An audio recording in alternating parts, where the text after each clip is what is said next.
길 막힌다고 택시기사가 건물 건너편에 내려준다더라고. 그렇지 않아도 궁금해서 온 거야.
In the contemporary landscape of global cinema, Korean genre entertainment has established itself as a dominant force, captivating audiences worldwide with its unique blend of social commentary, visceral action, and emotional depth. From the class-conscious thriller, Parasite, to the survival drama, Squid Game, Korean filmmakers have consistently demonstrated an uncanny ability to elevate genre conventions into something profound and culturally resonant. However, this international success comes with its own set of challenges. With the global craving for Korean genre entertainments showing no sign of abating, it can't be easy to be a filmmaker tasked with feeding the beast with ever bigger, better, bone-crunching novelties. This pressure to innovate intensifies exponentially when the filmmaker in question has already revolutionized their chosen genre once before. And that must go double for a director like Yeon Sang-ho who, with 2016's Train to Busan, previously gnawed into the throat of the fast zombie subgenre and instantly infected it with new, ravenous energy. That film wasn't merely a commercial success. It became a cultural phenomenon that redefined what zombie cinema could achieve, combining claustrophobic tension with genuine emotional stakes and biting social commentary about class divisions and parental responsibility. 10 years, an animated prequel, Seoul Station, and a disappointing live-action sequel, Train to Busan presents Peninsula. Later, Yeon returns to action horror with Colony, an entertaining if empty-headed exercise in familiarity, with a few neat new tricks up its blood-stained, gore-flecked sleeve. The question that hangs over this latest offering is whether Yeon can recapture the lightning-in-a-bottle magic of his breakout hit, or whether he's simply iterating on a formula that, while still effective, has lost some of its original bite. The zombie debate. Semantics versus spectacle. Before diving deeper into the specifics of Colony, it's worth addressing a debate that has plagued zombie cinema since Danny Boyle's 28 Days Later redefined the shambling undead as sprinting rage monsters. Firstly though, let's quickly dispense with the perennial argument over whether we can call these particular post-human cannibalistic freaks zombies, given that they're technically infected rather than dead, because yes, we can. This distinction between infected and undead has become something of a tired talking point among horror aficionados, with purists insisting that true zombies must be reanimated corpses rather than disease-ravaged living humans. However, such definitional hair-splitting misses the point entirely when it comes to what these creatures represent thematically and how they function within the narrative machinery of horror cinema. Whether caused by voodoo curse, radiation, or viral infection, zombies serve the same fundamental purpose. They represent dehumanization, the loss of individual identity, and the thin veneer separating civilization from chaos. And frankly, that kind of pedantry will not serve you well if you're seeking to enjoy a movie as determinedly resistant to close-read intellectual analysis as Colony, where things happen just because they do. Destruction occurs just because it can and people get horribly chomped and changed because, as crunchily choreographed by Train to Busan, zombie transformation maven Jaeon Young and is impressively performed by a highly contortionist troupe of writhing, spasming, body-popping dancers, it is very good fun to watch. This commitment to spectacle over substance represents both Colony's greatest strength and its most significant limitation. Unlike Train to Busan, which balanced its action set pieces with genuine emotional investment and meaningful thematic exploration. Colony largely forgoes deeper meaning in favor of delivering relentless, expertly crafted mayhem. The zombie transformations here are particularly noteworthy, a grotesque ballet of contorting bodies and snapping joints that combines the physical precision of contemporary dance with the visceral horror of bodily corruption. Jaeon Young's choreography, honed to perfection in the previous Train to Busan films, reaches new heights of disturbing creativity here, with infected individuals twisting and jerking in ways that defy human anatomy while remaining just grounded enough to be genuinely unsettling rather than cartoonish. A new universe, distinguishing Colony from the Train to Busan legacy. Interestingly, Colony is for some reason not part of the Train universe, and perhaps in an effort to set it apart, and to give the outbreak both a human face and some form of human, albeit batshit, motivation. Here the virus that causes all the mayhem is a man-made weapon of terror. This narrative decision marks a significant departure from the more ambiguous origins of the Train to Busan outbreak, where the infection source was merely hinted at through background news reports about contaminated water near a biotech facility. By making the outbreak deliberately engineered rather than accidental, Yeon introduces an element of human malevolence that shifts the thematic focus. Where Train to Busan used its zombie outbreak primarily as a pressure cooker situation to expose class tensions and the selfishness lurking beneath civilized behavior, Colony makes a more explicit, if less nuanced, statement about corporate malfeasance, workplace exploitation, and the dangerous hubris of unchecked scientific advancement. The Architect of Apocalypse, introducing the villain. Its architect, Suh Young-chul, Koo Kyo-hwan, is the exact combo of clever, devious and disgruntled that is the making of many a movie villain, and has been using the time since he was fired from his job with biotech giant Chains Bio to formulate his dastardly revenge. Koo Kyo-hwan, known for his intense performances in films like Escape from Mogadishu and the series DP, brings a stone-cold menace to the role, playing Young-chul with the sort of flat affect that makes truly disturbing villains. Think Michael Fassbender in The Snowman, or Javier Bardem in No Country for Old Men. There's no cackling madness here, no theatrical displays of evil. Instead, Young-chul operates with the methodical precision of someone who has convinced himself that what he's doing is not only justified but necessary, a form of evolution enforcement, if you will.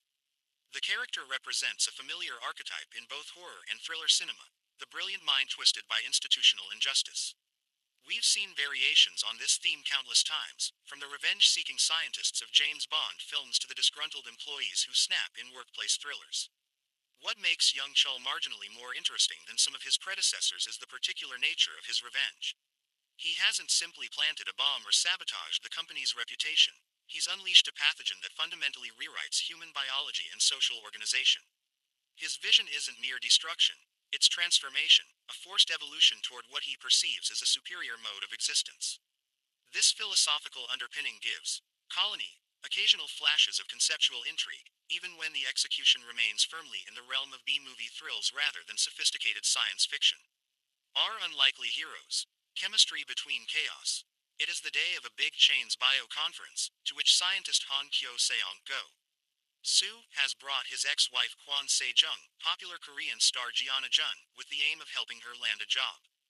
This setup immediately establishes the complicated relationship dynamics that will drive much of the film's human drama.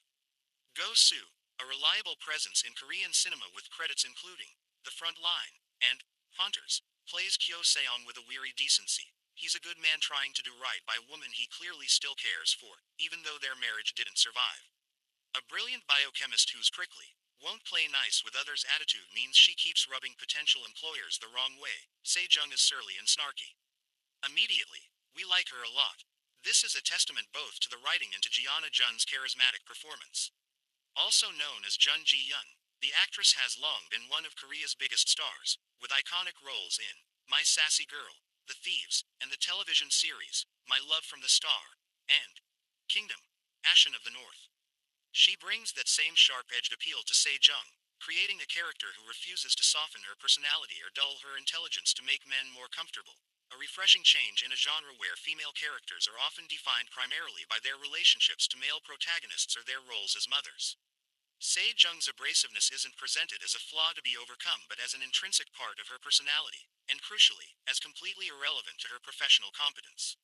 She's brilliant at her work, and if her colleagues find her difficult, That's their problem, not hers. This characterization feels particularly resonant in an era of increased awareness about how women in STEM fields are often penalized for behaviors that would be considered assertive or confident in men. The outbreak begins, from boardroom to bloodbath. The pair get a brief audience with the chain's bio CEO, before he is called away and promptly injected, by baddie Yeon-chul, with a highly infectious zombifying serum. This moment marks the film's transition from character setup to full-throttle horror, and Yeon handles it with the practiced efficiency of a director who knows exactly what his audience wants. The CEO's transformation is rendered in excruciating detail, his body betraying him joint by joint, his humanity flickering out like a guttering candle as the infection rewrites his biology. As Boss Man turns into a cantering, slavering, apparently all over treble-jointed ghoul, Yeon-chul announces that his own living blood contains the only antidote. So he cannot be killed if there's ever to be hope of synthesizing a vaccine. This plot device serves multiple functions. It gives the heroes a concrete goal beyond simple survival, it raises the stakes by making the villain essentially invulnerable, and it introduces a ticking clock element that adds urgency to the proceedings. However, it's also a fairly transparent narrative contrivance designed to prevent the obvious solution of simply killing Yeon-chul immediately. Such logical shortcuts are par for the course in action horror cinema, of course, and Colony makes no pretense of being anything other than a roller coaster ride with occasional stops for character moments. The key question is whether these moments feel earned or simply inserted mechanically between action sequences. The mall is battleground, retail apocalypse made literal. Bite to bite, the outbreak spreads like wildfire out from the conference center, which is located, in the best George Romero tradition, in a shopping mall, as if the brick-and-mortar retail sector weren't having a bad enough time of it already. This setting choice is clearly a deliberate homage to Romero's landmark, Dawn of the Dead, which used the shopping mall location to savage commentary on consumer culture and materialistic emptiness. However, where Romero's satire was pointed and sustained, Colony largely uses the mall setting for its practical advantages. Multiple levels for vertical action, numerous stores providing diverse environments, and plenty of props and environmental hazards to incorporate into fight sequences. The mall in Colony is rendered as a gleaming temple of modern commerce, all polished surfaces and ambient lighting, the sort of upscale retail environment that has become increasingly common in Asian cities even as traditional malls decline in the West. Yeon and his cinematographer make excellent use of this space, contrasting the ordered consumer environment with the chaotic violence of the outbreak. Store windows shatter, mannequins become inadvertent decoys, and escalators transform into rivers of infected bodies cascading downward. Se-jung and Kyo-seong get caught in the ensuing chaos, and end up leading an ever-dwindling band of stock characters. A frazzled policeman, a bullied teenage girl, her vacuous mean girl tormentor and her sneering boyfriend, and an off-duty security guard Ji-Chang Wook who is touchingly devoted to his wheelchair user sister Kim Shin-Rock. This ensemble represents a cross-section of society, another Romero-esque touch that allows the film to examine how different personality types respond to extreme crisis. Ji-Chang Wook, a popular actor known for action roles in The K2 and Lovestruck in the City, brings physical credibility and emotional sincerity to the security guard role. His relationship with his sister provides the film's emotional anchor, a reminder of what's at stake beyond simple survival. Kim Shin-rock's performance as the wheelchair user's sister avoids the pitfall of making her character merely a liability or inspiration porn figure. She's given agency and intelligence, contributing to the group's survival through her observations and quick thinking rather than simply being someone to be rescued. The teenage characters, the bullied girl and her tormentors, represent Colony's most direct engagement with youth culture and social hierarchies.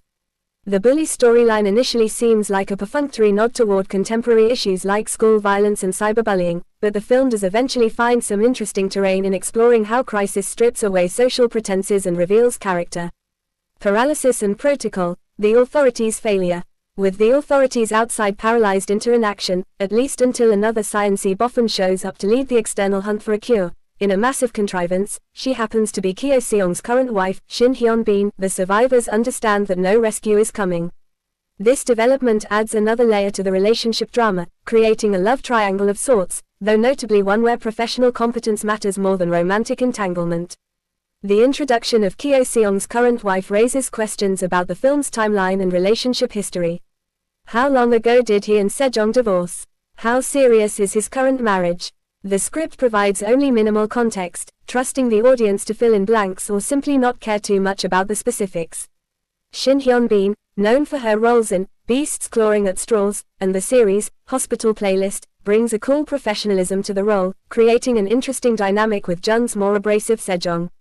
The authorities' paralysis represents another familiar element in disaster cinema, the bureaucratic inertia and risk-averse decision-making that prevents effective response to unprecedented crises. We've seen this in everything from Jaws, the mayor refusing to close the beaches, to the Andromeda Strain, military protocols hampering scientific investigation, to countless disaster films where official incompetence forces ordinary people to become heroes. In Colony, this paralysis is rendered somewhat more sympathetically than in some films. The authorities aren't entirely wrong to be cautious about potentially killing the only source of a cure, even if their caution costs lives in the immediate term.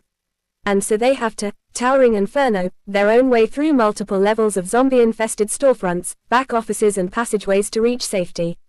The reference to the towering inferno is apt. Like that classic disaster film, Colony becomes essentially a vertical escape narrative, with characters fighting their way downward, or upward, depending on the sequence, through increasingly dangerous environments. This structure provides natural pacing, with each level presenting new challenges and opportunities for the ensemble to shrink as characters meet various gruesome fates. The hive-mind innovation, evolution in action. This is complicated by Colony's biggest narrative innovation. This virus has been engineered to allow the infected to communicate with each other like a colony of ants. When one of them learns something, it can be passed on to them all, via a very cool, creepy, body snatchers-esque maneuver that temporarily freezes them in a silent screaming posture as new info is downloaded. This concept represents the film's most significant contribution to zombie lore, and it's genuinely clever both as a plot device and as a thematic element. The hive-mind zombies recall similar concepts from other science fiction and horror works, the Borg from Star Trek, The Next Generation, the Reaper forces from the Mass Effect video games, the aliens from Edge of Tomorrow, and even the networked vampires of Guillermo del Toro's The Strain trilogy. However, Colony implements the concept with particular effectiveness, creating genuinely unsettling visuals of the information sharing process and exploring the tactical implications of facing enemies who can collectively learn and adapt. The frozen screaming information download is a striking image that Yoon returns to multiple times throughout the film, and it never quite loses its eerie impact. There's something deeply disturbing about the momentary synchronization, the collective pause that precedes upgraded behavior. It transforms the zombies from mere obstacles into something approaching a distributed intelligence, a networked organism that operates according to inscrutable logic. This means that no two sets of zombies can be bested in quite the same way, because as soon as one of their weaknesses is identified, initially, for example, the dumb-ass hordes cannot differentiate between real humans and their representations as poster advertisements or store mannequins, the hive mind is upgraded to eradicate that particular bug. This creates a genuine sense of escalation that prevents the action from becoming repetitive. Just when the survivors develop a reliable survival strategy, the zombies adapt, forcing constant innovation and preventing the humans from ever settling into complacency. The learning zombie concept also has interesting implications for the film's themes, such as they are. Young-chul's vision of his zombie colony as evolutionary advancement takes on new dimensions when we see how effectively the hive mind operates. There's a dark appeal to the idea of perfect information sharing, of collective problem solving uncomplicated by ego or miscommunication. In our contemporary moment, characterized by filter bubbles, misinformation, and the breakdown of shared consensus reality, there's something almost utopian about a hive mind, even one that requires abandoning individual consciousness and subsisting on human flesh. Of course, the film ultimately rejects this vision, but not before acknowledging its seductive logic. This gives Colony a bit more philosophical substance than it might otherwise possess, even if these ideas are never explored with the depth they might deserve in a more ambitious film. Familiar faces, predictable patterns, the interhuman drama. The interhuman drama, however, is less interestingly drawn. And regular visitors to the zombie universe will recognize the director's trademark pessimism when it comes to how readily he believes people will abandon or betray each other if it means even slightly improving our own survival odds. This pessimistic view of human nature was central to Train to Busan, where the primary antagonist wasn't really the zombies but rather the selfish businessman Yong-suk, whose self-preservation instinct repeatedly endangered everyone else. That film's most devastating moments came not from zombie attacks but from human cruelty, the passengers barricading themselves away from refugees, the train crew considering abandoning everyone, the small moral compromises that accumulate into catastrophic betrayals. Colony retreads much of this same thematic territory, though with diminishing returns. By now, the humans are the real monsters angle in zombie fiction has become almost as conventional as the zombies themselves. From Romero onward, zombie fiction has consistently argued that the breakdown of civilization reveals our ugly capacity for tribalism, selfishness, and violence. The Walking Dead built an entire franchise around the premise that surviving humans pose a greater threat than the undead. At this point, a genuinely surprising take might be to show people rising to the occasion and cooperating effectively, though admittedly, that would make for less dramatic cinema. The betrayals and moral compromises in Colony feel somewhat mechanical beats to be hit rather than organic developments from character. We know certain character types will behave in certain ways because we've seen this movie before, even if not this exact iteration. The cowardly character will do something selfish that gets someone killed. The seemingly weak character will find unexpected strength. The pragmatist will make a brutal calculation that's positioned as hard but necessary. These aren't necessarily poorly executed story beats, but they're predictable ones. An unexpected alliance, subverting genre expectations. A surprisingly sweet alliance develops between two smart women who have both been married to the same man, which makes a nice change from the Korean genre staple of a businessman protagonist whose entire emotional arc is his dawning realization that he should maybe spend more time with his kids. This development represents one of Colony's genuinely fresh elements, subverting the expected catfight between romantic rivals dynamic in favor of something more mature and thoughtful. Sejong and Kyo Seong's current wife recognize each other as competent professionals facing an unprecedented crisis, and they choose pragmatic cooperation over emotional drama. Their scenes together crackle with the chemistry of intellectual equals who respect each other's capabilities even as they navigate the awkwardness of the shared connection to the same man. This relationship provides a welcome counterpoint to the genre's typical treatment of women as primarily defined by their relationships to men. Here, we have two female scientists whose professional expertise is crucial to survival, who relate to each other as colleagues and allies first, romantic rivals a distant second. It's a small thing, perhaps, but it represents a step forward for representation in action horror cinema, where women have historically been relegated to victim or love interest roles. The Korean genre staple being subverted, the businessman learning to prioritize family, is indeed omnipresent in Korean cinema, from Train to Busan, itself to Tunnel, to countless others. These narratives reflect real anxieties in Korean society about work-life balance, particularly the culture of extreme work hours that constrain family relationships. By centering female scientists instead, Colony acknowledges that women too face professional pressures and that their value isn't solely maternal or romantic. That said, the film doesn't entirely escape gender-conventional narratives. The security guard's devotion to his sister, while touching, still positions him as a male protector of a vulnerable female relative. And inevitably, romantic subtext continues to inform character relationships even when it's not foregrounded. Still, the Sejong current wife alliance represents genuine progress, and the performances sell the relationship as authentic rather than merely politically correct box-checking. Ruthless calculus, mortality and meaning. But aside from that, Yoon and co-writer Choi Gyu-seok stick to the pre-established script of being ruthless when it comes to who they'll kill off, and scathing in their assessment of humanity's capacity for heroism. This ruthlessness has become something of a Yeon Sang-ho signature, and it's both one of his strengths as a filmmaker and occasionally a limitation. The willingness to kill off characters we've invested in creates genuine stakes. We can never be entirely sure who will survive, which maintains tension throughout. This approach contrasts with more conventional action films where the hero's survival is never in real doubt, or where certain characters are obviously protected by plot armor. In Colony, as in Train to Busan, nobody is safe, and character deaths can be sudden, brutal, and devastating. However, there's also a point at which narrative ruthlessness can become numbing rather than affecting. When death becomes the expectation rather than the shocking exception, individual deaths lose some of their emotional impact. Colony occasionally suffers from this diminishing returns problem. By the third act, character deaths feel almost perfunctory, expected beats in the countdown to the finale rather than genuinely wrenching moments. The scathing assessment of humanity's heroic capacity is more complex.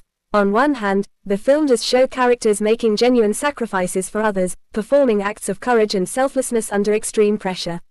On the other hand, it consistently undercuts these moments with reminders of human selfishness, cowardice, and cruelty. The overall impression is of a worldview that wants to believe in human goodness but can't quite commit to that belief, a kind of cynical hoping that feels distinctly contemporary. This tonal ambivalence may actually be one of the film's more honest qualities. In an era of pandemic, climate crisis, and widespread institutional failure, uncomplicated faith in human nobility can feel naive. Yet complete cynicism offers no path forward, no reason to struggle for survival or to maintain ethical standards when they're inconvenient. Colony exists in this uncomfortable middle ground, acknowledging both our capacity for heroism and our tendency towards selfishness without fully committing to either vision. The evolution question, philosophy amid the chaos. There's a lot of talk of evolution here. Stone-faced madman Young Cheol believes that his telepathically or pheromonically linked progeny mark a giant leap up for a species whose chief design flaw is that our thoughts and behaviors cannot be centrally monitored and controlled. This philosophical framework elevates Colony slightly above pure popcorn entertainment, even if it never fully develops these ideas into a coherent argument. Young Cheol's vision of zombie evolution as advancement rather than degeneration echoes various science fiction works that have questioned whether individuality is necessarily superior to collective consciousness. The Star Trek Borg, mentioned earlier, represent perhaps the most famous exploration of this theme in popular culture, a hive mind that offers perfection through assimilation but requires the total surrender of individuality. The idea that human design flaws include our inability to centrally monitor and control thoughts and behaviors is, of course, deeply dystopian from a liberal democratic perspective. It echoes authoritarian fantasies of perfect social control, of populations that can be managed like ant colonies, each individual subsumed into collective purpose. Young Cheol represents the technocrat's ultimate power trip, the scientist who decides that humanity requires improvement and takes it upon himself to force that evolution, regardless of consent. Yet the film also acknowledges that there's something to his critique, if not his solution. Humans are bad at coordinating, at collective action, at subordinating individual desires for group benefit. Our inability to effectively address climate change, for instance, stems largely from exactly this design flaw, the difficulty of getting billions of individuals and hundreds of nations to coordinate action for long-term collective benefit over short-term individual interest. A hive mind wouldn't have this problem. Of course, the cost of solving this coordination problem through hive mind zombification is rather steep. The loss of everything that makes us human, from individual consciousness to emotional bonds to creative expression. The film ultimately comes down on the side of messy, flawed humanity over efficient zombie collectivism, but not without acknowledging the appeal of the latter's promise of perfect cooperation. Incremental innovation, assessing Colony's contribution to zombie cinema. But Colony itself is only a small step forward for this ever-mutating genre, mashing up the disaster movie, the Z horror canon, the Borg episodes of Star Trek, The Next Generation, and even some design elements from Aliens to make its mindless, misshapen, mucus-extruding monsters a perfectly adequate placeholder until someone, put your money on Yeon Sang-ho, invents a next-gen zombie that can fly. This assessment captures both the film's achievements and its limitations. Colony is professionally crafted, frequently exciting, and occasionally innovative, but it doesn't represent the quantum leap forward that Train to Busan did for zombie cinema. Instead, it offers iterative improvements, the hive mind concept, the impressive choreography, the unexpected female alliance, without fundamentally reimagining what a zombie film can be. The reference to genre mashing is apt. Colony freely borrows from various sources, blending them into something that feels familiar yet distinctive enough to maintain interest. The disaster movie elements provide structural scaffolding, the vertical escape through a building, the authorities outside struggling to respond, the ticking clock of finding a cure. The horror canon contributes the visceral zombie transformations and gore effects. Star Trek's Borg provide conceptual inspiration for the hive mind. And Aliens influences the design aesthetic of the infected, particularly in their movements and the environments they contaminate. This synthesis approach to genre filmmaking has become increasingly common in an era where audiences have seen countless iterations of familiar formulas. Pure zombie movies or pure disaster films feel played out. Combining elements from multiple genres and franchises can create enough novelty to feel fresh even when working with familiar components. Colony executes this synthesis competently without quite transcending it to create something entirely new. From a technical standpoint, Colony represents top-tier Korean action filmmaking. The zombie choreography by Jun Young deserves particular praise. Each transformation and attack is carefully crafted to maximize both visual impact and visceral horror. The performers playing infected individuals have clearly undergone extensive physical training, their bodies contorting in ways that suggest profound wrongness without tipping over into unconvincing CGI-enhanced impossibility. The cinematography captures both the scale of the outbreak and the intimate horror of individual encounters. Wide shots establish the scope of the infected hordes flooding through the mall's multiple levels, while tighter compositions focus on the specific terrors of close-quarters combat with transformed humans. The lighting design makes excellent use of the mall setting's ambient illumination, emergency lighting during power failures, and the harsh fluorescent glare of back-office spaces, creating visual variety that prevents the film from becoming monotonous despite largely taking place in a single location. The sound design contributes significantly to the film's impact, particularly in the unsettling vocalizations of the infected during their information-sharing moments. The sudden silence when they freeze to download new data creates an eerie pause in the chaos, making the screaming postures even more disturbing through the absence of expected sound. The score balances orchestral elements with electronic textures, supporting the action without overwhelming it. The editing maintains propulsive pacing while usually remaining coherent during complex action sequences, a significant achievement given how easy it is for fast-paced zombie attacks to devolve into incomprehensible visual noise. The filmmakers generally resist the temptation to rely on rapid cutting and shaky cam to create false intensity, instead trusting their choreography and stunt work to deliver genuine thrills when captured clearly. The performances across Colony remain grounded even amid increasingly absurd circumstances, which helps maintain emotional investment even when the plot becomes preposterous. Gianna Jun's Se Jang is the standout, bringing sharp intelligence and prickly charisma to a character who could have been a generic strong female character in less capable hands. Jun gives Se Jang specific textures, a particular way of rolling her eyes at incompetence, a defensive posture that softens only slightly when she's genuinely impressed by someone, a fierce protectiveness toward those she deems worthy of it. Go Soo's Kyo Seong provides a stable center, the decent everyman elevated by circumstances into heroism he never sought. It's a less showy role than Jun's, but Go Soo brings warmth and sincerity that make Kyo Seong someone worth rooting for. His character could easily have been bland, but Go Soo finds subtle shadings that suggest a rich inner life, regret about his failed marriage, pride in his current wife's achievements, determination to protect those around him not from machismo but from genuine compassion. Koo Kyo-hwan's young Cheol is appropriately chilling, playing the villain with minimal affect that makes him more disturbing than a cackling maniac would be. There's a blankness behind his eyes that suggests someone who has severed normal human empathy in service of an abstract vision. His calm rationality when explaining his evolutionary theories is more unsettling than ranting would be. He genuinely believes he's improving humanity, which makes him far more dangerous than someone who knows they're doing evil.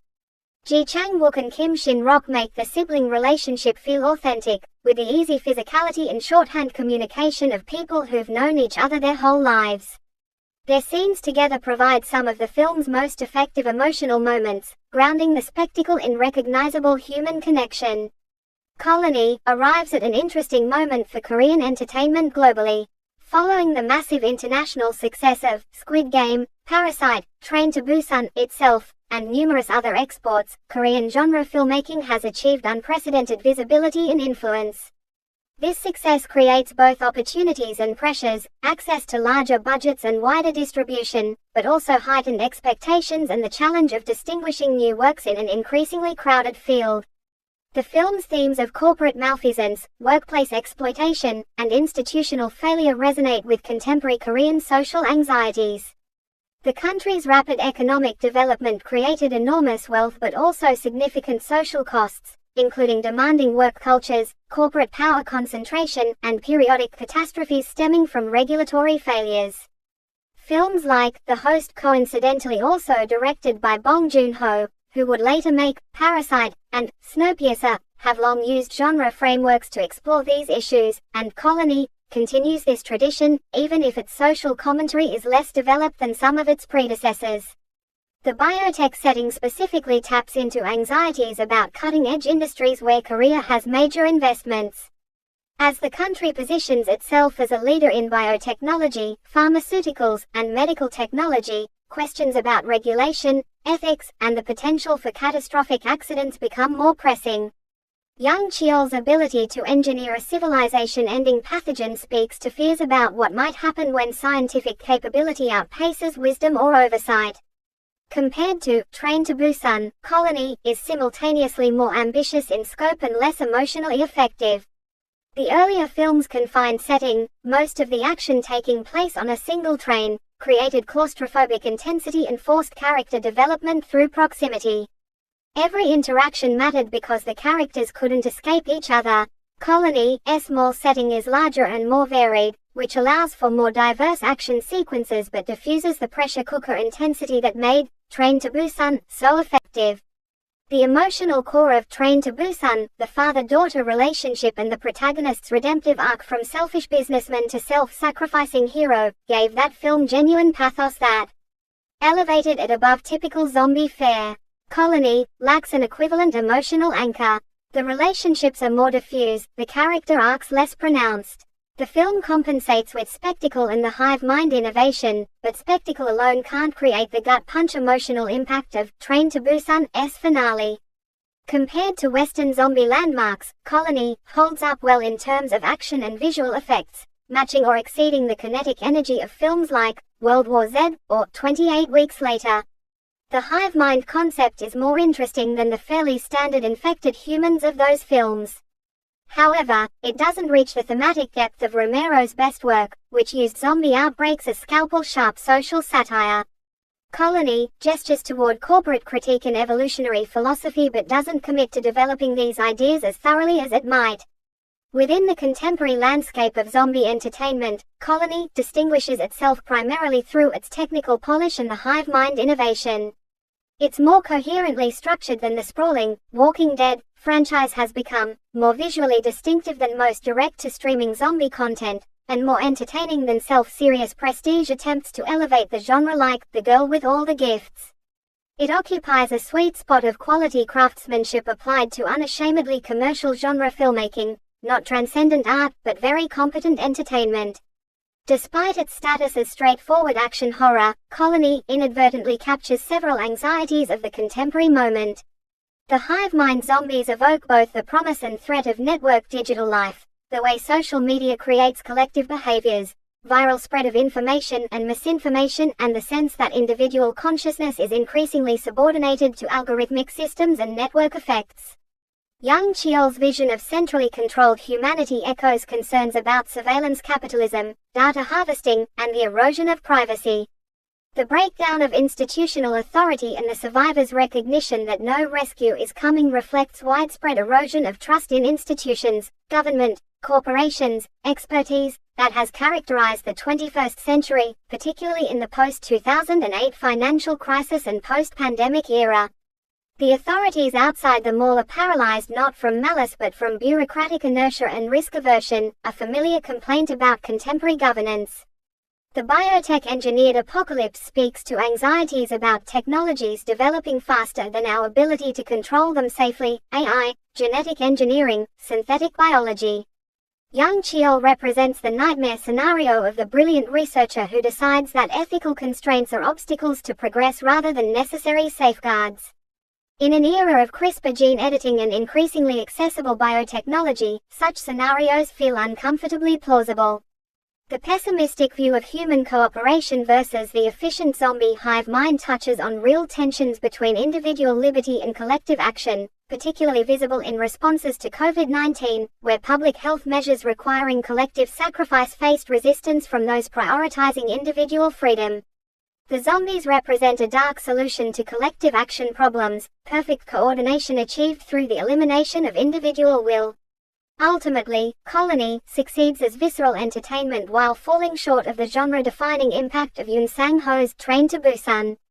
It's a well-crafted action horror film with strong performances, impressive technical execution, and one genuinely clever innovation in the hive-mind zombies. Audiences seeking intense zombie action will find much to enjoy, particularly in the meticulously choreographed transformation sequences and the escalating challenges posed by learning enemies. However, those hoping for the emotional depth, tight narrative focus, or sharp social commentary of Train to Busan may come away somewhat disappointed. Colony is more interested in spectacle than substance, more committed to delivering thrills than exploring its thematic elements with real depth. This isn't necessarily a flaw. Popcorn entertainment has its own value, but it does mean the film is unlikely to have the lasting cultural impact of its predecessor. The film works best when embraced on its own terms, as a skillfully executed genre exercise that remixes familiar elements with enough style and innovation to feel fresh despite its fundamental familiarity. The hive mind concept alone makes it worth watching for zombie enthusiasts, and the technical craft on display demonstrates why Korean action cinema has achieved such prominence globally. For Yeon Sang-ho, Colony represents a solid if unspectacular addition to his filmography. It confirms his skill at action horror filmmaking while suggesting he's still searching for a concept that will allow him to match or exceed his breakthrough work. The closing suggestion that he'll eventually invent a next-gen zombie that can fly feels apt. Yoon has the talent and vision to revolutionize the genre again. Colony just isn't that revolution.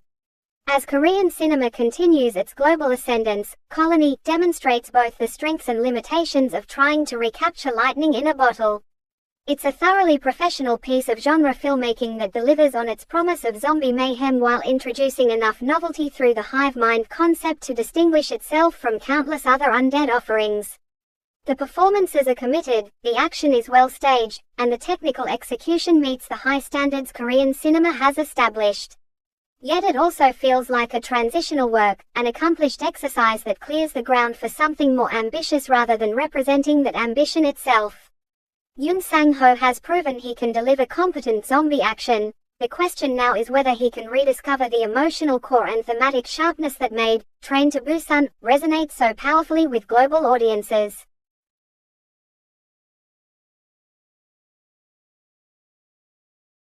For viewers deciding whether to watch Colony, the recommendation depends on what you're seeking. If you want cutting-edge zombie action with impressive choreography and a clever twist on familiar conventions, Colony delivers satisfyingly. If you're hoping for the next Train to Busan, a genre film that transcends its category to become something more emotionally and intellectually substantial, you may need to keep waiting. The zombie genre continues to evolve, shambling forward with occasional bursts of sprinting innovation. Colony represents one of those bursts, not revolutionary, but energetic enough to remind us why these stories of civilization's collapse and humanity's struggle for survival continue to captivate audiences. In an uncertain world, there's something almost comforting about the clarity of zombie narratives. Survive, protect those you care about, and maybe, if you're lucky, find some reason to hope that humanity is worth saving after all. Until Yeon Sang-ho or another visionary filmmaker invents those flying zombies, Colony will serve as a perfectly adequate, occasionally inspired placeholder in the ongoing evolution of undead cinema. And sometimes, that's enough. The burden of a legendary debut. Can lightning strike twice? There's perhaps always a bit of a twinge of disappointment when a filmmaker comes along whose debut work is truly epic, in this case Train to Busan. But the films that follow are good in their own right, but also a reminder that sometimes lightning doesn't seem to strike twice. This phenomenon is hardly unique to Korean cinema or the horror genre. We've seen it play out countless times across film history. Directors who burst onto the scene with a masterwork that seems to arrive fully formed often spend the rest of their careers trying to recapture that initial magic, sometimes successfully, more often producing work that, while competent or even excellent, exists perpetually in the shadow of that breakthrough achievement. The examples are numerous and span decades. Night Shyamalan has never quite matched The Sixth Sense, though he's made several worthy films in the intervening years. Richard Kelly's Donnie Darko remains a touchstone of early 2000s indie cinema, while his subsequent work has been met with significantly less enthusiasm. Even masters like Orson Welles spent their entire careers being compared to Citizen Kane, a film he made at just 25 years old. The burden of creating something genuinely revolutionary is that everything afterward is measured against that impossibly high standard, and few filmmakers can consistently clear that bar. Such is the case with Korean writer, director Yeon Sang-ho, whose zombie flick Train to Busan made him a household name with its mesmerizing mixture of thrilling visuals and emotional resonance. Released in 2016, Train to Busan became a global phenomenon that transcended the zombie genre and even the boundaries of Korean cinema to become a genuinely international cultural event. The film's claustrophobic setting aboard a speeding train, its perfectly calibrated blend of heart-pounding action and genuine pathos, and its sharp social commentary about class divisions and parental responsibility created something that felt both fresh and timeless. Train to Busan demonstrated that zombie films could still have something new to say, that the genre wasn't exhausted despite decades of iterations from George Romero's foundational work through the fast zombie revolution of 28 Days Later and beyond. Yeon's film reminded audiences why zombie stories continue to resonate. They're fundamentally about humanity under pressure, about what we're willing to sacrifice for those we love, and about the thin veneer of civilization that can crack when survival is at stake. The film's emotional core, particularly the father-daughter relationship between Dong-Yu's selfish businessman and Kim Soo-en's young girl, gave the spectacular zombie action genuine weight and consequence. The question facing Yeon Sang-ho in the years since has been daunting. How do you follow perfection? His subsequent works have included the animated prequel, Seoul Station, 2016, which explored the same outbreak from a different perspective, and Train to Busan Presents Peninsula, 2020, a sequel that expanded the scope significantly but lost much of the original's intimate character focus. Neither film achieved the critical or commercial impact of Train to Busan, though both had their merits. Peninsula, in particular, suffered from trying to go bigger when the original's strength had been its constraint and focus. Colony's place in Yeon Sang-ho's evolving filmography. With his latest film, Colony, Sang-ho gives us a film that is absolutely a banger to watch even if it doesn't quite live up to Train to Busan. For me, I'd easily place it second in Sang-ho's filmography ahead of Peninsula and the animated feature Seoul Station. This positioning is significant because it suggests that Yeon has learned valuable lessons from Peninsula's missteps. Where that sequel attempted to transform the intimate horror of Train to Busan into a large-scale action epic with mixed results, Colony represents something of a return to fundamentals, not quite the claustrophobic pressure cooker of the original film, but a more contained, character-focused approach than Peninsula's sprawling narrative. What makes Colony worthy of that second-place ranking in Yeon's body of work is its successful balance between spectacle and constraint, between innovation and familiarity. The film demonstrates that Yeon hasn't lost his fundamental understanding of what makes zombie horror effective. The combination of visceral thrills with recognizably human stakes, the use of the undead as both literal threat and metaphorical exploration of social anxieties, and the careful calibration of action sequences that never lose sight of the people caught in the carnage. The film also benefits from Yeon's maturation as a filmmaker. While Train to Busan was his live-action feature debut, he'd previously worked in animation. Colony shows a director who has internalized the lessons of his previous films without becoming overly cautious or self-conscious. There's a confidence to the filmmaking here, a willingness to take creative risks with the zombie concept itself through the introduction of the hive-mind element, while also understanding which elements of his previous success are worth replicating. Compared to Seoul Station, the animated prequel that explored class dynamics and societal abandonment of the homeless, Colony is more straightforwardly entertaining but less overtly political. The animated film's rough edges and uncompromising bleakness gave it a distinctive identity, but also made it a difficult watch that never found the audience it deserved. Colony is more accessible, more conventionally structured, and more interested in delivering crowd-pleasing thrills, which may disappoint those who appreciated the harsher, more experimental qualities of Seoul Station, but will likely satisfy a broader audience. Against Peninsula, the comparison is even more favorable to Colony. That sequel suffered from tonal inconsistency, trying to incorporate Mad Max-style vehicular action and video game-like plotting that felt disconnected from the grounded horror of the original film. The characters in Peninsula were less well developed, the social commentary more muddled, and the action, while occasionally spectacular, often felt weightless because we cared less about the people involved. Colony avoids these pitfalls by maintaining tighter focus, developing its core characters more fully, and ensuring that the action sequences serve character and story rather than existing as empty spectacle. The setting: confined chaos in a modern office complex. In this film, we're back to a single setting even if that single setting does happen to be a rather large office building.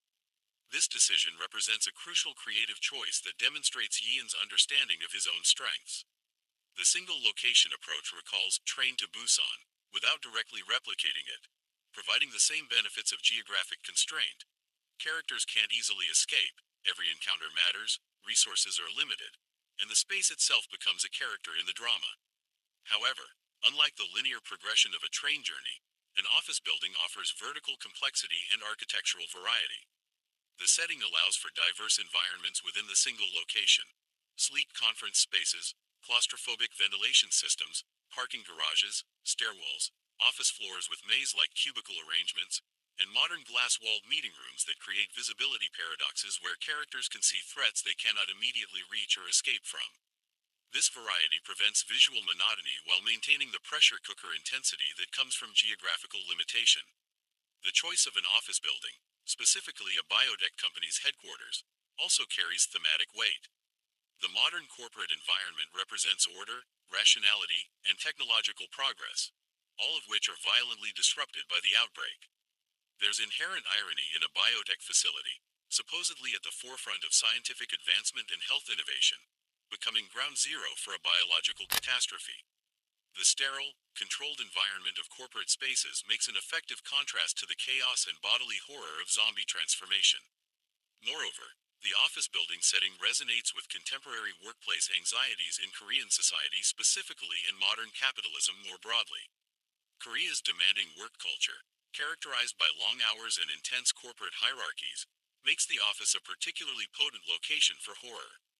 The building becomes a trap not just because of the zombie outbreak but as a metaphor for how corporate employment can feel like inescapable confinement, where individual humanity is subordinated to institutional priorities. The vertical architecture of the building also enables effective action choreography and pacing. Escape attempts must navigate upward and downward through the structure, with each floor potentially presenting new challenges and threats. This creates natural progression and escalation, as characters are forced to explore different areas of the building, each with its own environmental hazards and strategic possibilities. Stairwells become killing zones, elevators present gambling risks on what awaits when doors open, and the rooftop offers potential escape but only if helicopters arrive, which they almost never do in zombie films.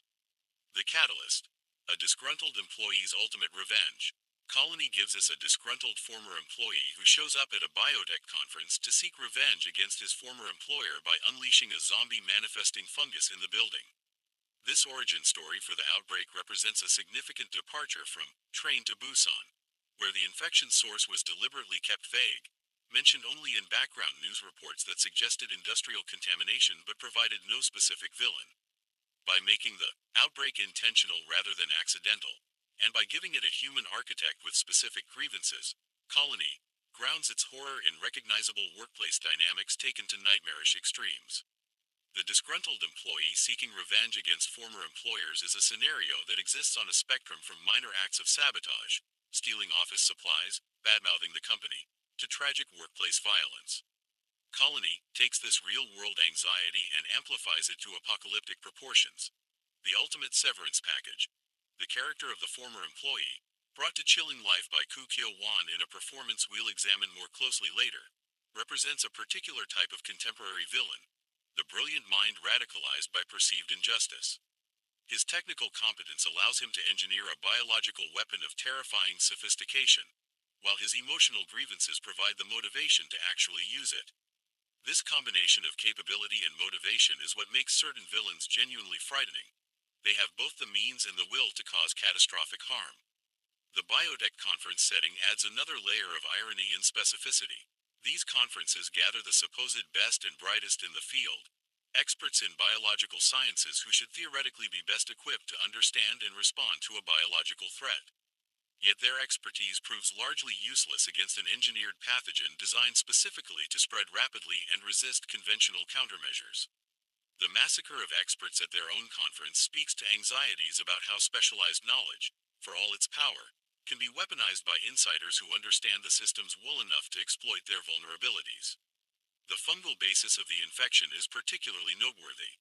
While zombies have been attributed to various causes over the decades, from voodoo curses to radiation to viral infection, fungal zombification is less common and draws on real-world examples like Ophiocordyceps unilateralis, the parasitic fungus that infects insects and manipulates their behavior. The video game, The Last of Us, famously used a fungal infection as its zombie origin, creating a scientifically plausible framework for the undead apocalypse. Colony similarly benefits from the uncanny realism of fungal infection, which feels more grounded than supernatural explanations while still allowing for creative liberties in how the infection manifests and spreads.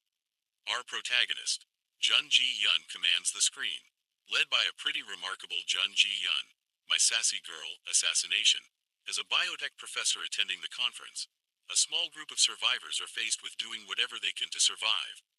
The casting of Jun Ji-Hyun, one of Korea's most internationally recognized stars, brings both box office credibility and genuine acting talent to the film.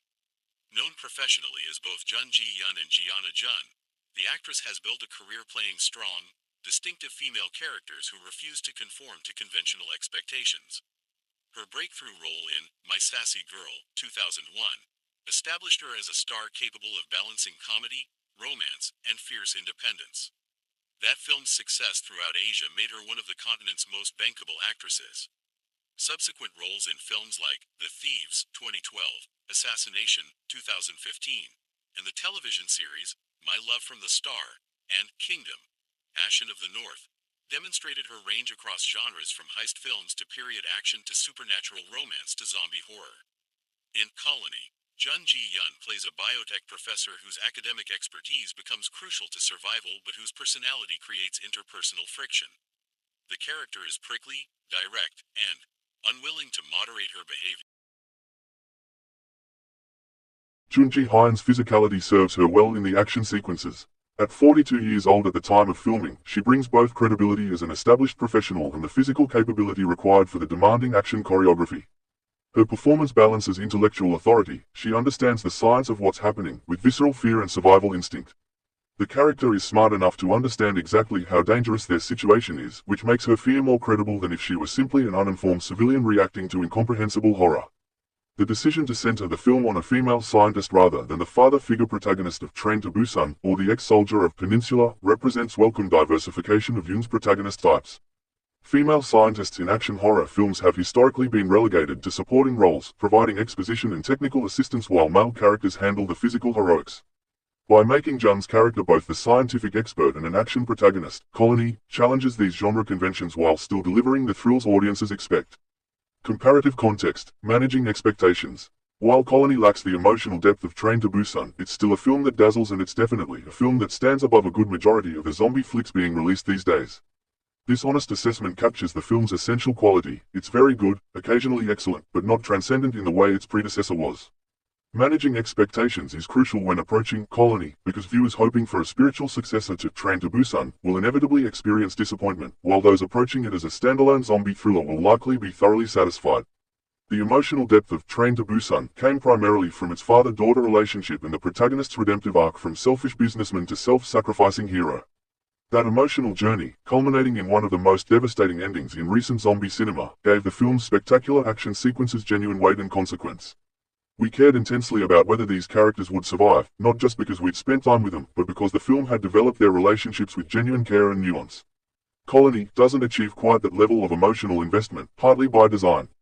The film is more interested in delivering visceral thrills and exploring its high-concept hive-mind zombies than in developing the kind of heart-wrenching character dynamics that defined Train to Busan. The relationships in Colony are more functional than deeply felt. Characters work together, make sacrifices, and experience losses, but these moments don't carry quite the same emotional punch. This isn't necessarily a failure, it's a different set of priorities.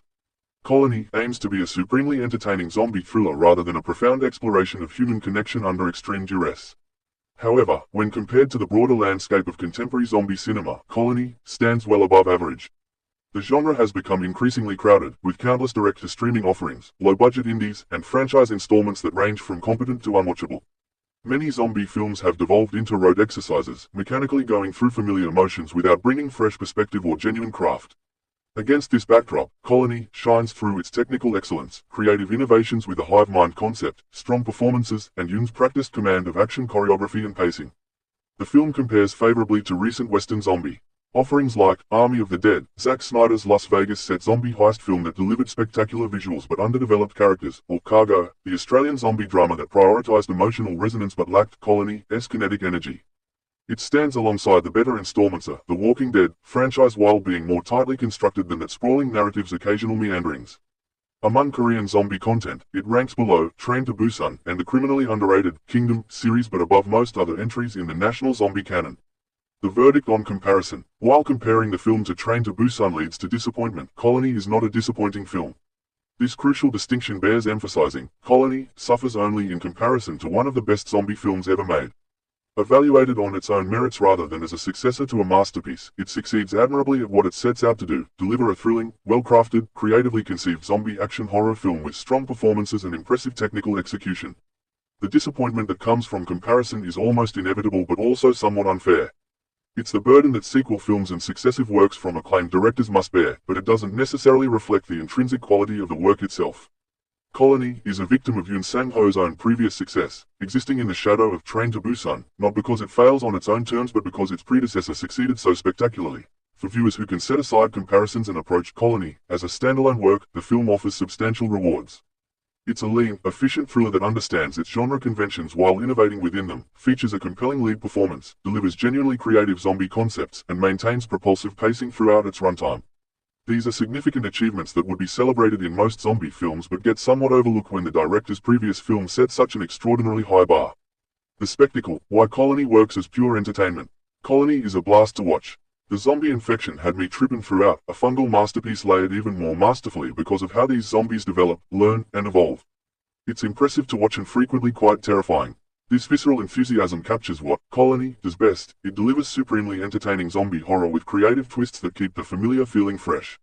The fungal infection mechanism provides both visual and conceptual distinctiveness. Fungal infections often manifest with visible external growths, discoloration, and textural changes that can be profoundly unsettling. Colony exploits this aesthetic potential, showing the infection's progression through various physical manifestations that mark the transformation from human to something other. The early stages feature discoloration and visible mycological growth, while later stages show more profound physical changes as the fungus restructures its host. The learning, evolving zombies represent Colony's most significant innovation within zombie lore. The hive-mind concept has appeared elsewhere in science fiction and horror, the Borg from Star Trek, the aliens from Edge of Tomorrow, the vampires from The Strain, but Colony implements it with particular effectiveness in a zombie context. The idea that the infected collectively share information and adapt their behavior accordingly creates genuine escalation and prevents the action from becoming repetitive. This evolutionary mechanism means that survival strategies have limited utility. A tactic that works once becomes useless after the zombie collective has learned and adapted. This forces both characters and audience to constantly reassess the threat level and anticipate new dangers. It also makes the zombies feel genuinely intelligent in aggregate, even if individual infected are acting on instinct and shared information. The collective intelligence emerging from networked simple units recalls actual insect colonies, where sophisticated group behaviors emerge from individuals following relatively simple rules. The implementation of information sharing through synchronized physical behavior, the infected freezing in screaming postures as data transfers through the network, creates an eerie visual that the film returns to effectively multiple times.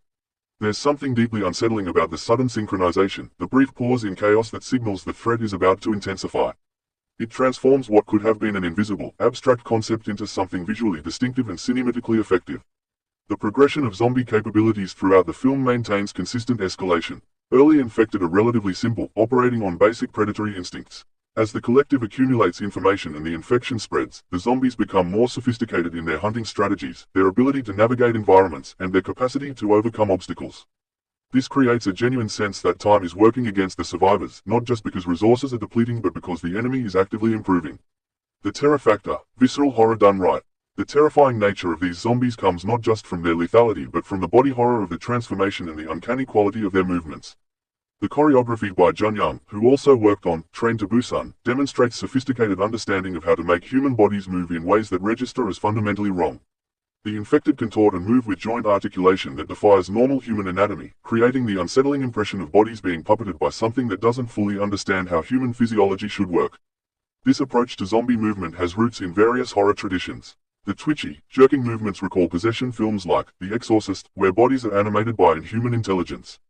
The flexibility and contortion draw from the contemporary trend of using dancers and contortionists to perform monster movements, as seen in films like Lights Out or The Conjuring franchise. The result is zombies that move with disturbing grace and athleticism rather than the shambling lumber of Romero zombies or the simple sprint of 28 days later, infected. The fungal aspect also allows for creative visual horror around bodily transformation and corruption. Fungi work by decomposing and repurposing organic matter, which translates cinematically into grotesque imagery of bodies being broken down and rebuilt for new purposes. The white, viscous fluids associated with the infection create disgust responses while also serving as visual markers for infection status and progression. The ensemble, supporting performances that elevate the material. The ensemble in Colony is impressive. Jun Ji-Hyun is an absolute dazzler whose early scenes can't quite prepare us for the character's evolution throughout the film. While Jun commands the screen as the lead, the film's success depends equally on the supporting cast creating believable, distinctive characters worth investing in. An ensemble-driven survival thriller lives or dies by whether the audience cares when characters are killed off, and Colony generally succeeds in making its supporting characters memorable enough that their fates matter. Jun's character evolution, while less pronounced than some character arcs, involves her moving from isolated competence to collaborative leadership. Early scenes establish her as brilliant but difficult, someone whose interpersonal skills haven't kept pace with her technical expertise. As the crisis intensifies, she learns to deploy her knowledge in service of group survival rather than individual advancement. She doesn't become a different person, her fundamental personality remains consistent, but she channels her existing capabilities in new directions. This feels more authentic than dramatic personality transformations that strain credibility. The villain, Koo Kyo-hwan's chilling performance. Koo Kyo-hwan impresses as the film's genuine baddie, a man whose initial motivations are sympathetic even as they become increasingly severe. Koo has built a reputation for intense, committed performances in films like Escape from Mogadishu, where he played a North Korean diplomat, and the series DP, exploring military abuse. He brings that same intensity to Colony, creating a villain who genuinely believes he's improving humanity rather than destroying it. The sympathetic initial motivations are crucial for making the character more than a cartoon villain. We learn that he was wrongfully terminated, that his talents were exploited and then discarded when he became inconvenient. These are recognizable injustices that occur in workplaces everywhere, creating initial sympathy even as his response to that injustice becomes monstrously disproportionate. This trajectory, from legitimate grievance to unforgivable action, reflects real-world radicalization patterns where perceived injustice metastasizes into violent extremism. Koo plays the character with minimal affect, creating the disturbing impression of someone who has severed normal emotional responses in service of abstract ideological commitment. There's no cackling madness, no theatrical displays, just calm, methodical execution of a plan is convinced himself is justified. This restraint makes the character more unsettling than scenery-chewing villainy would. The banality of his evil, to borrow Hannah Arendt's phrase, makes him recognizable as human while his actions reveal something monstrous.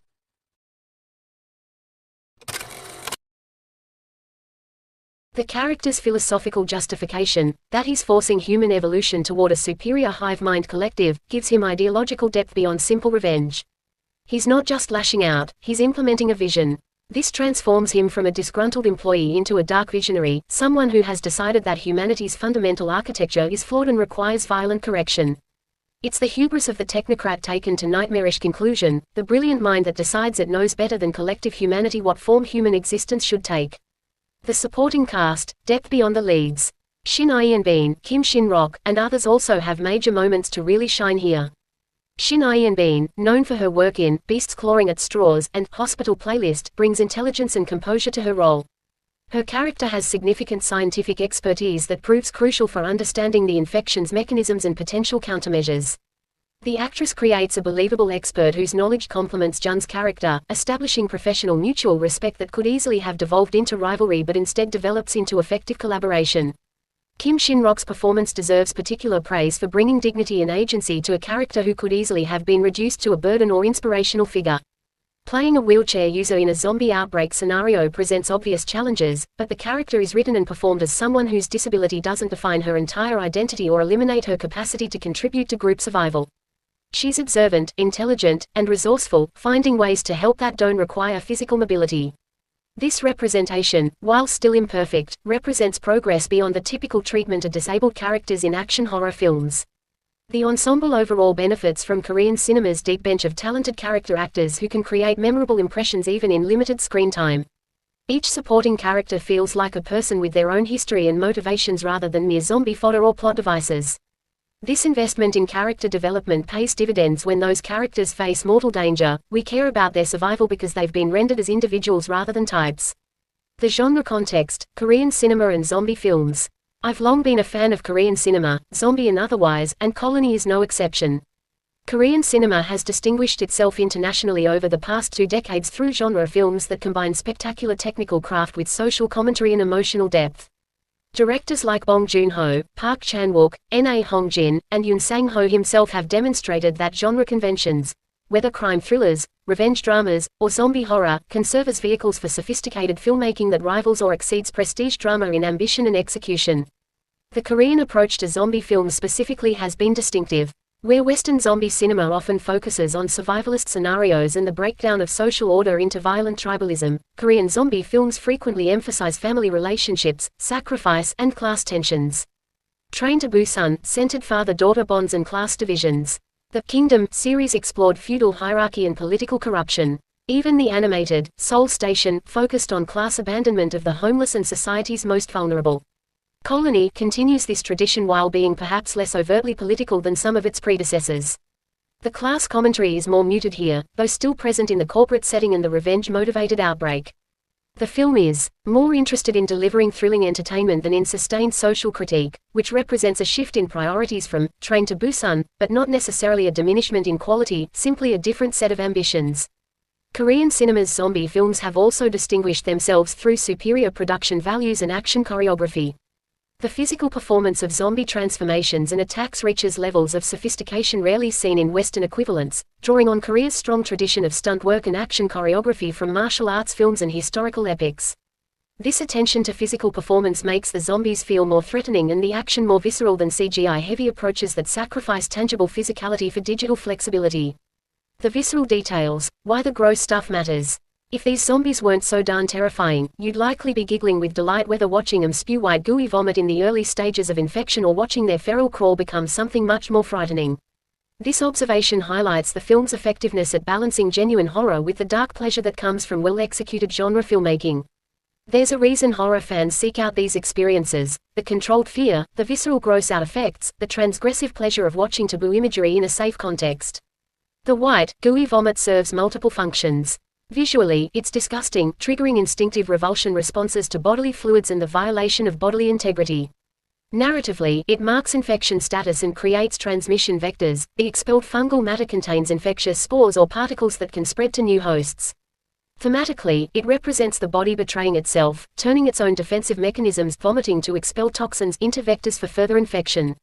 The progression from feral crawling to more sophisticated movement creates visual evolution that matches the zombie's learning capabilities. Early infected move with simple, animalistic instinct, the quadrupedal scuttling of predators hunting prey. As the collective accumulates information and the infection fully takes hold, their movements become more coordinated and purposeful. This physical progression provides visual confirmation of the conceptual escalation, making the learning mechanism concrete rather than abstract. The choreography of these movements required significant physical performance skill. The actors and stunt performers playing infected underwent extensive training to achieve the specific quality of movement Yoon and choreographer Jun Young envisioned. This investment in practical physical performance pays off in creating zombies that feel tangibly present and threatening rather than digital abstractions. Even when CGI enhancements are applied, they're supporting practical performance rather than replacing it entirely. The distribution, from Cannes to American theaters. Colony had its world premiere at Cannes Film Festival and is now picked up by Wellgo USA Entertainment for theatrical distribution here in the US. The Cannes premiere represents significant prestige, positioning Colony not just as commercial genre entertainment but as a work worthy of consideration at one of cinema's most prestigious festivals.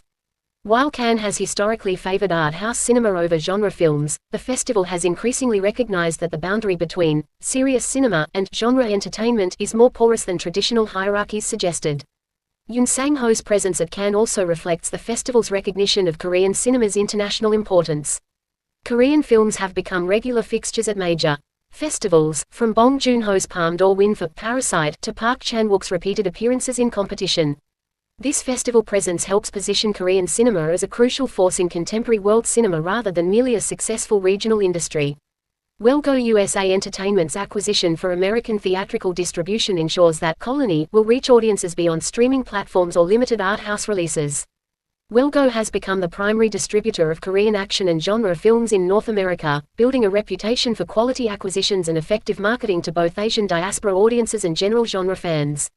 Their involvement suggests confidence in the film's commercial potential and commitment to giving it proper theatrical presentation rather than dumping it unceremoniously to streaming. The theatrical distribution is particularly important for a film like Colony, which benefits enormously from big screen presentation. The scope of the action, the detail in the practical effects, and the immersive sound design all lose impact when compressed to television screens or mobile devices. While streaming has become the dominant distribution model, certain films remain genuinely enhanced by theatrical exhibition, and action horror films like Colony are among them. The influences, standing on the shoulders of genre giants. While Colony will no doubt remind you of films that have come before it, this is an impressive film unto itself and deserves to be seen on the biggest screen you can find. The acknowledgement that Colony contains familiar elements is important. The film doesn't pretend to have invented zombie cinema or completely revolutionized the genre. Instead, it works within genre traditions while introducing enough innovation and executing familiar elements with sufficient skill to justify its existence beyond mere commercial exploitation. The influences are diverse and evident. George Romero's foundational zombie work provides the basic template, the outbreak scenario, the group of survivors, the social commentary potential. 28 Days Later and 28 Weeks Later contribute the fast zombie energy and the idea of infection rather than reanimation. Dawn of the Dead, both Romero's original and Zack Snyder's remake, provide the shopping mall commercial building setting and the survival under siege structure.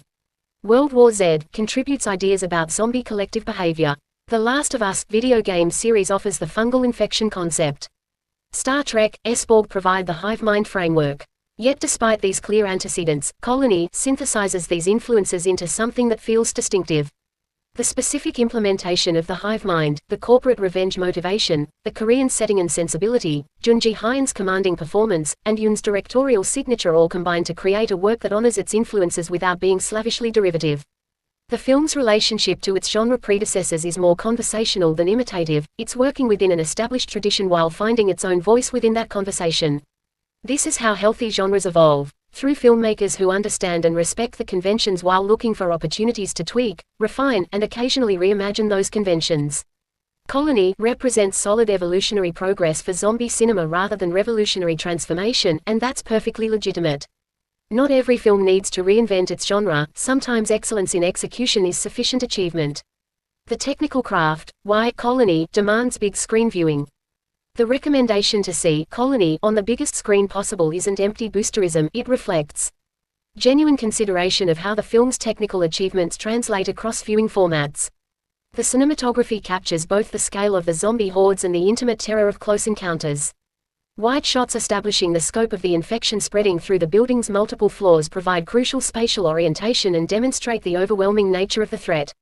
These compositions lose significant impact when compressed to smaller screens where the detail and scale become harder to appreciate. The lighting design exploits the office building setting's varied environments, the corporate polish of conference spaces, the harsh fluorescence of office floors, the dim emergency lighting during power failures, the shadows of parking structures and stairwells. These lighting choices create visual variety that prevents monotony while also serving narrative and thematic purposes, marking different zones of the building with distinct atmospheres.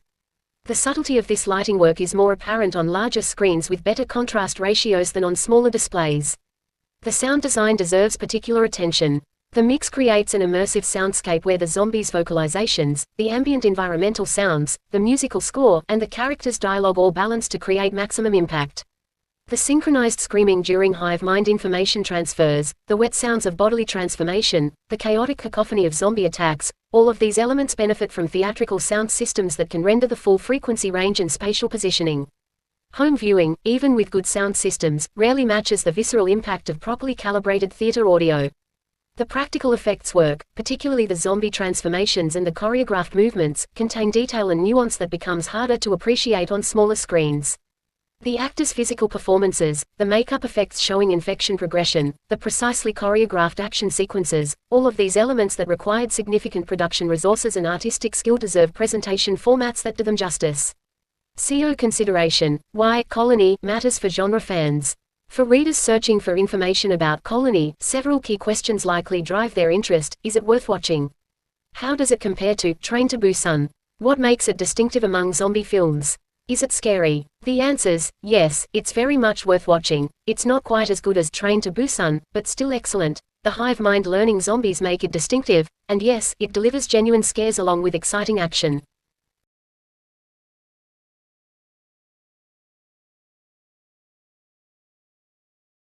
Cinematographer Byun Bong-sun, whoever handled the sound design, and the makeup team collaborate wonderfully to render even the thinly written characters specific and spirited in the moment they're on screen. Humans get bittable, tactile close-ups that make every near miss feel physically real. The blocking and mise-en scene inside the tower are frequently thrilling, using the building's escalators, glass partitions, and vertical sightlines to stage chase sequences that never feel geographically confused. A genuine achievement in a subgenre where spatial incoherence is the norm, not the exception. The genre-chewy material on offer gives the entire cast at least one shining moment, even the ones the script otherwise abandons. If Colony has an ambition, it fully delivers on its craft.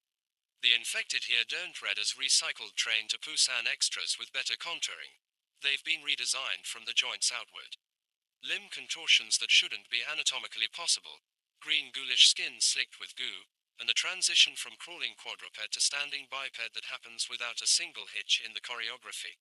This is a production that clearly spent its resources where they'd be felt most viscerally, on camera. More than a dozen movement choreographers reportedly worked on the transformation sequences alone, and it shows in how distinct each wave of infected feels from the last. Byun Bong-sun's cinematography treats the 30-story tower less like a static backdrop and more like a character in its own right, tracking survivors through escalators, atriums, and stairwells with a clarity that keeps even the most chaotic set pieces legible. Sound design does a lot of the film's emotional heavy lifting too, using silence and distant, coordinated shrieking to sell the idea that something is listening, thinking, adjusting, well before the dialogue explains it to you. It's a shame the script doesn't trust these tools to carry more of the load on their own. That early camping trip line, leaving the daily grind would feel like entering civilization, turns out to be the emotional key to the whole film, even if Colony never develops it much beyond a wink. The sibling pair's exhaustion is specific, a brother worn thin by low-wage service work, a sister navigating an office culture that treats her wheelchair use as a logistical inconvenience rather than a normal fact of life. Their desire to simply get away, rendered absurd and then literal by an outbreak that traps them somewhere far worse than an office, gives Colony its one genuinely resonant thread of social commentary, a quieter echo of the class-conscious instincts that made Train to Busan connect with audiences well beyond horror fans in the first place. Dr. Suh's ideology exists in direct, if underexplored, opposition to that desire. Where the siblings want out of a system that's grinding them down, Suh wants to replace the entire premise of individuals striving with something he considers a more perfect, more communicative collective. It's a legitimately interesting thematic collision. Capitalist burnout versus hive-mind utopianism, that Colony sets up and then mostly lets sit there, gesturing at bigger ideas about ableism, automation, and collective versus individual survival without fully following any of them through to a satisfying conclusion. For anyone weighing Colony against Yeon Sang-ho's other zombie work, or against the wider wave of Korean infected horror that includes All of Us Are Dead and Alive, here's the short version. Train to Busan remains the gold standard for a reason, efficient, emotionally direct, and merciless about who it lets survive. Peninsula is the cautionary tale, proof that scaling up the world without scaling up the emotional stakes just produces spectacle without weight. Colony sits closer to the original than to Peninsula in structure, a sealed location, a ticking clock, a small cast forced together, but it's swinging for something Train to Busan never attempted, a monster with a mind. That ambition is Colony's best and most frustrating quality. It's a more intellectually curious film than either of its predecessors, and a less emotionally satisfying one. Colony is a compact, legible, and commercially sturdy horror thriller that can be enjoyed the way genre cinema is supposed to be enjoyed, in a packed theater, flinching at the same beats as everyone around you. In 2026, When the wider entertainment landscape is increasingly colonized by soulless vertical drama templates and audiences are visibly losing patience for anything more demanding than a swipe, the kind of erosion you can see when college students struggle to pass the first 7 paragraphs of a Dickens novel, a film this technically assured and conceptually ambitious is not a throwaway virtue. It's a reminder that a studio zombie movie can still try to think, even when it doesn't quite manage to feel. Where Colony falls short is everywhere it tries to reach past the siege movie mechanics Train to Busan proved. Its hive-mind concept is smart in theory and over-explained in execution. Its central villain has a genuinely great idea and not nearly enough runtime to make us believe it. Its supporting cast exists mostly to die well rather than to matter. What survives all of that is a pair of tremendous lead performances from Ji-Chang Wook and Shin-Rock, a game comeback from Jun Ji-Hyun, and some of the best practical zombie choreography Korean horror has produced since Train to Busan itself. In the landscape of contemporary Korean cinema, few filmmakers have managed to capture both critical acclaim and international commercial success within the zombie genre quite like director Yeon Sang-ho. His 2016 masterpiece, Train to Busan, didn't just become a box office phenomenon, it fundamentally transformed how global audiences perceived Korean genre filmmaking. The film's high-concept survival thriller premise, combined with deeply emotional character work and relentless pacing, turned what could have been a conventional zombie film into one of Korean cinema's most exportable and influential genre landmarks. The film's success wasn't merely regional. It became a worldwide sensation that demonstrated Korean cinema's capacity to take familiar genre frameworks and inject them with fresh energy, cultural specificity, and universal emotional resonance. Following that unprecedented success, Yoon expanded his infected world with Peninsula, a sequel that pivoted away from the claustrophobic intensity of a single train journey toward a more overtly action-driven spectacle. While Peninsula divided some critics and audiences who preferred the tighter focus of its predecessor, it nonetheless demonstrated Yoon's ambition to explore different facets of the zombie narrative, testing the limits of what the genre could accommodate in terms of scale, action choreography, and world building. Now, with Colony, Yeon Sang-ho marks his return to the infected body narrative that made him an international filmmaking sensation. However, this is not simply another exercise in mass panic, nor is it a rehash of the formulas that made his previous films successful. Instead, Colony represents something more ambitious and intellectually provocative. This time, Yoon uses the zombie genre to stage a distinctly contemporary anxiety that feels increasingly urgent in our hyperconnected world. The fear that a society increasingly built on networks, data, shared signals, and algorithmic consensus may have less and less room for individual difference, personal autonomy, and human uniqueness. Currently screening at the prestigious Cannes Film Festival, Colony arrives at a cultural moment when questions about collective intelligence, social media echo chambers, artificial intelligence, and the erosion of individuality have moved from the theoretical margins to the center of public discourse. Yoon's decision to channel these anxieties through the zombie genre proves to be both thematically rich and commercially savvy, offering audiences the visceral thrills they expect from this type of film while simultaneously engaging with ideas that resonate deeply with contemporary experience. Colony wastes no time establishing its central dramatic and philosophical tension. The film begins with a direct and remarkably effective provocation that immediately distinguishes it from conventional zombie narratives. Biotechnology researcher Suh Young-chul, portrayed with unsettling intensity by Koo Kyo-hwan, calls the police to announce an impending act of terror. But rather than simply threatening destruction, he makes an extraordinary claim. He himself is the only vaccine to the catastrophe he's about to unleash. In this single gesture, executed within the film's opening minutes, Yoon establishes the central paradox that will drive the entire narrative. The source of the catastrophe and its possible cure are contained within the same body, the same person, the same biological vessel. This setup is brilliant in its implications. Young-chul cannot simply be killed, as doing so would eliminate the only potential solution to the crisis he's created. But neither can he be allowed to remain free, as he represents an active threat to public safety and potentially to humanity itself.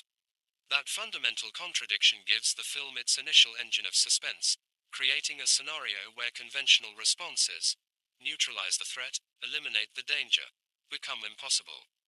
The authorities and the survivors must navigate a situation where simple solutions don't exist, where every potential course of action carries devastating consequences. This opening also establishes Young-chul as something more complex than a typical villain. He's not a mindless monster or a cartoonish megalomaniac. He's a scientist, someone with specialized knowledge and technical expertise, someone who understands biological systems well enough to weaponize them and to position himself as indispensable. The implications are chilling. What happens when expertise itself becomes hostage to malicious intent? What happens when the knowledge needed to solve a crisis is controlled by the person who created it? The setting: Dungari laboratory and trap. The story unfolds almost entirely within the confines of Dungari, a high-rise multi-purpose building located in downtown Seoul. On the surface, Dungari represents the pinnacle of modern urban architecture and planning, a sleek, technologically advanced structure designed to accommodate multiple functions, from corporate offices to conference spaces to commercial venues. It's the kind of building that defines contemporary Seoul's skyline, a symbol of economic progress, technological sophistication, and efficient space utilization. On the day the catastrophe unfolds, Dungari is hosting a biotechnology conference, an event that brings together researchers, academics, corporate representatives, and technology professionals. Among the attendees is biology professor Kwon Shae-young, portrayed by the legendary Jeanna Jun, also known internationally as Jun Ji-Hyun, in her first film role in 11 years since Assassination. Shae-young has come to the conference at the urging of her ex-husband Han Kyu-sung, played by Go Soo, adding a layer of personal history and complicated emotional dynamics to the proceedings. Also present in the building are Suh Young-chul, the biotechnology researcher who initiated the crisis, Choi Hyun-seok, a security worker portrayed by Ji-Chang Wook, and Hyun-suk's older sister Hyun-hee, a wheelchair-using computer whiz played by Shin-Rock. This ensemble of characters, each with distinct skills, perspectives, and vulnerabilities, will form the core group of survivors once the infection breaks out and the building is sealed by authorities attempting to contain the outbreak. When the unexplained infection begins spreading through Dungari and the government makes the decision to seal the building completely, cutting off all entry and exit, the survivors find themselves thrust into a familiar lockdown scenario that will resonate powerfully with audiences who lived through the COVID-19 pandemic. The parallels are impossible to ignore: a biological threat, quarantine measures, the transformation of everyday spaces into zones of contamination, the fear of invisible transmission. Yet, Colony is less interested in the building as a simple trap, the kind of single-location setting that has powered countless horror and thriller films, than as something more conceptually sophisticated: a laboratory, a vertical maze in which human improvisation, adaptability, and ingenuity are tested against the terrifyingly rapid collective adaptation of the infected. Dungari becomes a controlled environment where two forms of intelligence, individual human consciousness and networked collective consciousness, engage in a deadly competition for survival and dominance. The building's Korean name, Dungari, adds another layer of thematic resonance. The word suggests warmth, shelter, protection, even a cozy nest where one might feel safe and secure. But nests serve multiple functions in nature. A nest can be a refuge, but it can also be a lair, a breeding ground, a place where something dangerous gestates and multiplies. Yoon exploits this ambivalence throughout the film, transforming Seoul's sleek urban architecture from a symbol of safety and progress into something more ambiguous and threatening. Under the pressure of infection, this technologically advanced habitat reveals its other nature, becoming something primitive, predatory, and profoundly dangerous. The evolution of the infected, from individual monsters to networked intelligence. At first glance, the infected in Colony might appear to follow familiar zombie conventions. In their initial state, they seem almost animalistic in their behavior and movement patterns. They scuttle on all fours like predatory animals. They lunge at anything that resembles a human body with pure instinctive aggression, and they appear to operate on basic drive rather than conscious thought. This initial presentation offers a certain comfort to viewers familiar with the genre. These are recognizable threats, and the survivors' chances of outwitting purely instinctive creatures seem reasonably good. But the infected's evolution is disturbingly swift, and this is where Colony begins to distinguish itself from conventional zombie narratives. Within a remarkably short time frame, the infected begin to stand upright, adopting more human-like postures and movement patterns. They start to coordinate their actions in ways that suggest communication and shared purpose. They move in organized groups rather than as random individuals. Most disturbingly, they eventually begin to mimic human voices, using sound as both a hunting tactic and a form of communication that bridges the gap between the collective consciousness and individual human targets. Every tactical move the survivors make, every plan, every improvised strategy, every attempt to exploit what they think they know about the infected's limitations, is met by a faster, more sophisticated counter-move from the infected population. Escape plans that seem viable become obsolete almost as soon as they are formed. Strategies that should work based on previous patterns of infected behavior fail because the infected have already adapted beyond those patterns. The survivors find themselves in an accelerating arms race against an enemy that learns faster than they do, that shares knowledge instantaneously across the entire infected population, and that never makes the same mistake twice.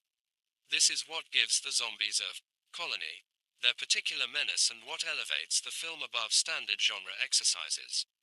Their terror lies not simply in their physical strength and numbers, though they certainly do often overpower humans through sheer force. Instead, their true horror emerges from the networked intelligence, their capacity to function as a distributed cognitive system that processes information, adapts strategies, and implements coordinated responses within human speed and efficiency. The film's underlying mythology draws explicitly on yellow slime mold, a fascinating organism that has captured the attention of biologists and complexity theorists. Despite lacking a brain or central nervous system, slime mold demonstrates problem-solving abilities that seem to require intelligence. It can navigate mazes, find efficient routes between food sources, and even appear to make decisions. Scientists have discovered that slime mold achieves these feats through a kind of distributed information processing. Knowledge gained in one part of the organism circulates through the entire structure through biochemical signals.